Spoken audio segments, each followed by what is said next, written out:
Equity BCDC finance les entrepreneurs. Dis jamais vie. Je ne fais pas la publicité de Equity BCDC, d'autant qu'il y a beaucoup de banques, mais je suis obligé en tant qu'entrepreneur de ce que j'ai entendu de la bouche du directeur général Jean-Claude Tshipama. Je me suis dit, je ne peux pas me taire parce que mon silence me passerait pour complice. Comment cela? Reste jusqu'à la fin de cette vidéo. Je vais te donner les coulisses et les secrets de ce qui se passe que tu ignores. C'est parti.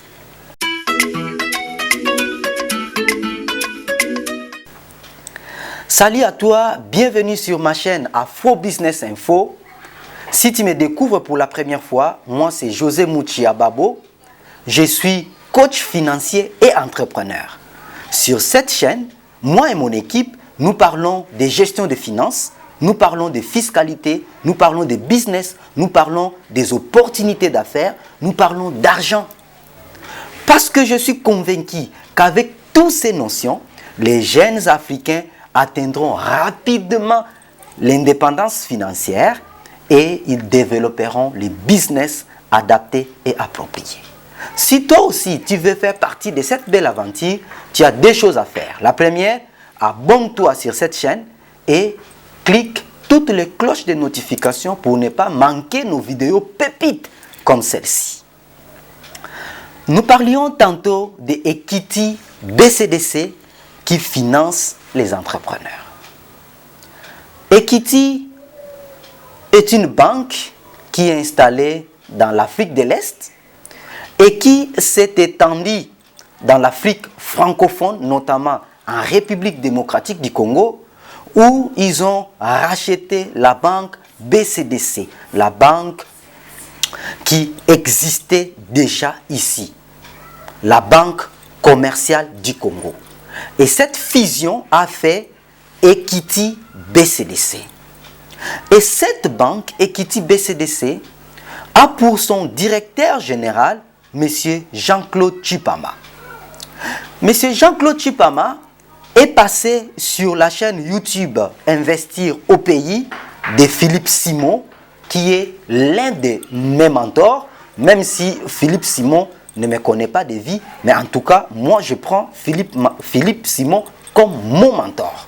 J'apprécie ce qu'il fait et j'aimerais faire les choses comme lui. Il est passé sur la chaîne Investir au pays pour parler d'argent. Mais en parlant d'argent sur Investir au pays, le DG a révélé des choses que toi et moi ignorions peut-être. Dans cette podcast, ce que monsieur le DG Tshipama a dit, c'est vraiment inédit. En réalité, en Afrique, nous avons un grand déficit de financement, un grand problème de financement. Les entrepreneurs sont là, le projet est là, les idées sont là, mais on manque de financement. Et là, M. Jean-Claude vient de révéler que Equity BCDC a mis en place beaucoup d'argent pour financer les entrepreneurs. Je ne vous en dis pas plus. Écoutons le DG Jean-Claude Tshipama et puis on se retrouve juste après pour les commentaires.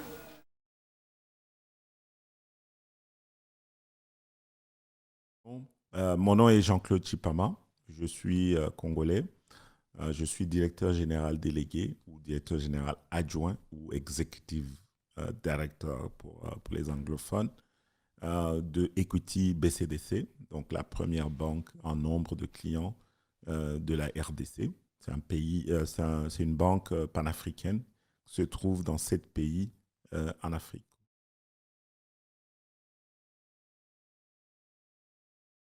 Alors, les banques ne sont pas des églises, il ne faut pas confondre, ni des ONG. Oui. C'est des acteurs économiques. Oui. Donc, c'est des entreprises dont l'objectif est de faire du profit.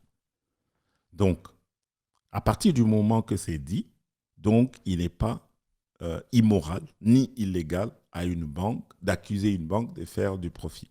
Oui. Donc, ça doit être clair. Le rôle de la banque, c'est d'aller prendre l'excédent d'argent chez ceux qui en ont et le proposer à ceux qui n'en ont pas. Donc, c'est ça le rôle de la banque, intermédiation. Donc, mobiliser des dépôts, puis octroyer des crédits. Généralement, on mobilise des dépôts à des taux d'intérêt débiteurs Très bas. faibles. C'est le modèle économique. Oui. Donc, il ne faut pas dire faible, il faut dire selon le modèle. Okay. Ensuite, proposer du crédit en fonction de la clientèle qui est en face. Donc, de deux côtés, la banque joue son rôle d'intermédiation.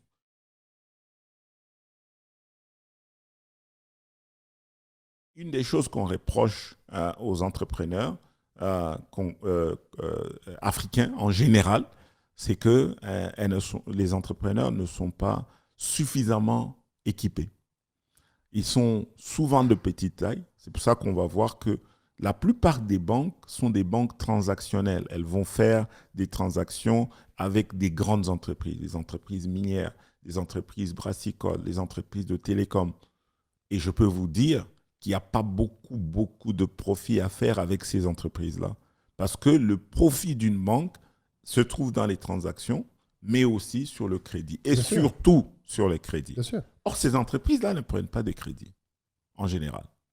Elles sont liquides, elles ont beaucoup de cash et elles sont financées par leur maison mère. Donc, du coup, ces entreprises-là ne vont pas aller enrichir les banques à proprement parler. Donc, sur le marché, sur le terrain, je vais peut-être répondre en donnant l'exemple de ce que nous faisons. Nous, on a compris que pour financer des entrepreneurs, il faut dérisquer ces gens-là. Il faut les dérisquer. Donc, premier facteur de risque, c'est l'ignorance. Donc, on va les former. Donc, on a mis en place deux moteurs, un moteur social, un moteur économique. Sur le plan social, on va identifier les entrepreneurs, on va les former à l'inclusion financière. Qui dit inclusion financière dit mise en place des budgets, gestion de la dette, gestion de l'épargne, habitude d'épargne. On va forcer les entrepreneurs à pouvoir épargner.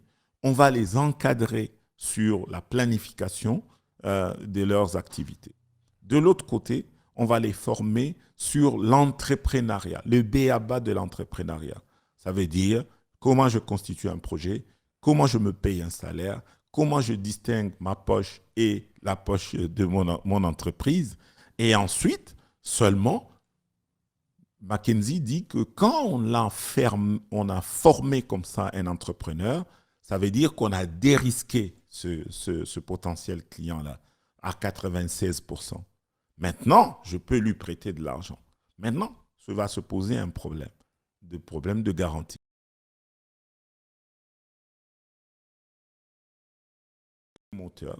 Un moteur social, un moteur économique. Sur le plan social, on va identifier les entrepreneurs, on va les former à l'inclusion financière. Qui dit inclusion financière dit mise en place des budgets, gestion de la dette, gestion de l'épargne, habitude d'épargne. On va forcer les entrepreneurs à pouvoir épargner.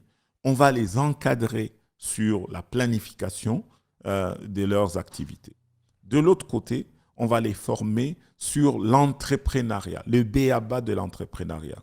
Ça veut dire comment je constitue un projet, comment je me paye un salaire, comment je distingue ma poche et la poche de mon entreprise.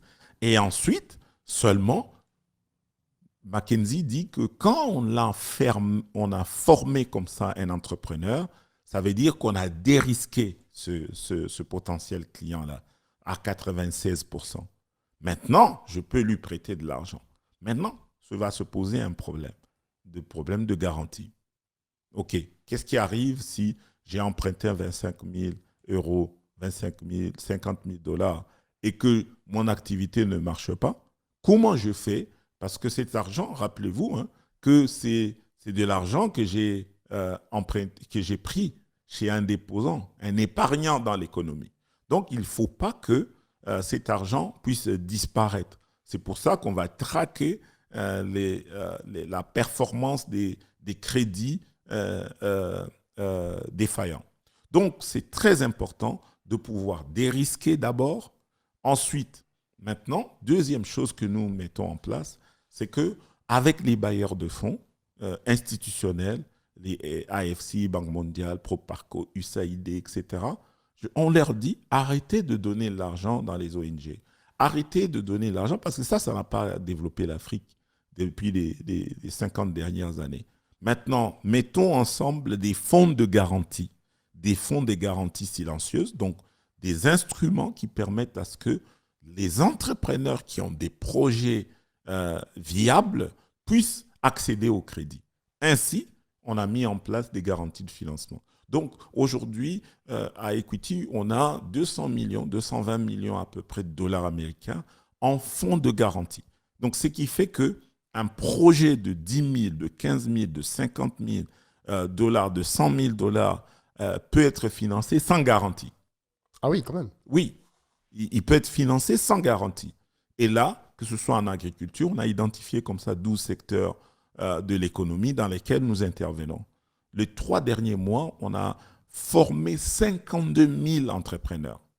Donc, 52 000 52 000 entrepreneurs. En RDC ou dans En les RDC. autres pays? Rien qu'en RDC. Rien qu'en RDC. 52 000. Donc là, on a identifié, on a signé un partenariat avec les incubateurs, donc de la ville de Kinshasa. Donc on a les Kobo Hub, on a les incubateurs dans la ville de Kinshasa. On en a pris 4. Et ces 4-là, on leur a donné le mandat parce qu'ils parlent aux entrepreneurs tous les jours. C'est eux qui babysitent les entrepreneurs. Donc, quelle que soit la phase de maturité de ces entrepreneurs-là, la majorité des jeunes, des femmes, etc. Et on va les encadrer, on va les accompagner, on va les former et les rendre éligibles au financement.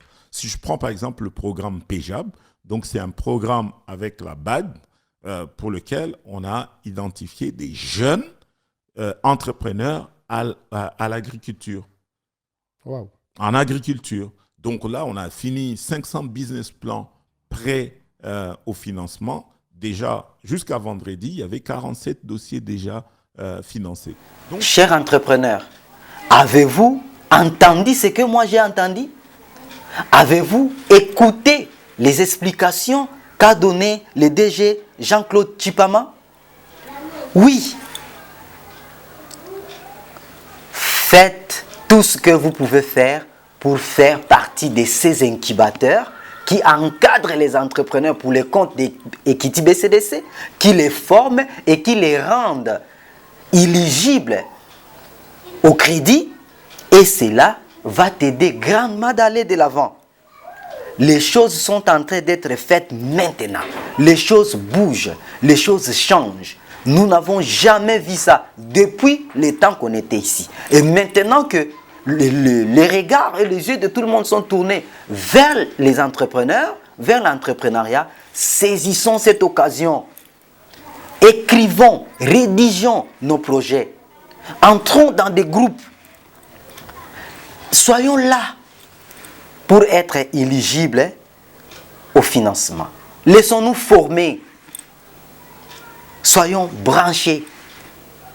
Qui sait si ton projet aussi sera financé parmi les milliers de projets qui seront financés par Equity BCDC.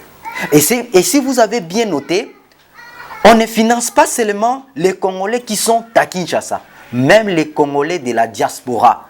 Tu es en Europe, tu es aux États-Unis, tu es au Canada, tu peux voir ton projet financé grâce à Equity BCDC.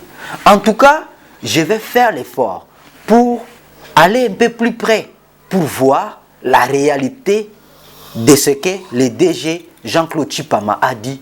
Et je ne manquerai pas de vous dire. Je vais tout faire pour aller à Equity BCDC moi-même et vérifier la véracité de cette situation. Franchement, chers entrepreneurs, il y a des gens maintenant qui pensent à nous. Il y a des gens maintenant qui peuvent nous écouter. Il y a des gens maintenant qui peuvent nous financer à quelques conditions près. Toi aussi, avec ton projet, tu es prêt à être financé? Si oui, tu es sur la voie. Alors, don't give up. Let's go!